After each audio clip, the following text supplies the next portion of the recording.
அனைவருக்கும் வணக்கம்மா. நம்ம நாளைக்கு ஆடி பௌர்ணமி இல்லையா?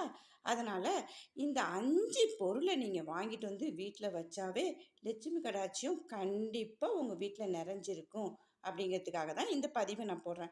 அது என்னென்ன பொருள் அப்படிங்கிறத இப்போ நான் காமிக்கிறேன் பாருங்கம்மா. இது உப்பு, கல்லுப்பு வாங்கிக்கோங்க. கல்லுப்பு ஒரு பாக்கெட் வாங்கிக்கோங்க. அதுக்கப்புறம் மஞ்சள், கொம்பு மஞ்சளாக கிடைச்சாலும் பரவாயில்லை. அப்படி இல்லை நீங்கள் இறைச்சி குளிக்கிற அந்த குண்டு மஞ்சள் இருந்தாலும் பரவாயில்ல. இதுவும் இல்லாமல் மஞ்சத்தூளாக இருந்தாலும் பரவாயில்ல. ஆனால் மஞ்சள் வாங்கிக்கோங்க.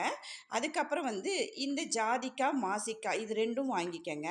ஜாதிக்காய், மாசிக்காய் வாங்கிக்கோங்க. அதுக்கப்புறம் இது பச்சை கற்பூரம். இது பச்சை கற்பூரம் எல்லாருக்குமே தெரிஞ்சிருக்கும்.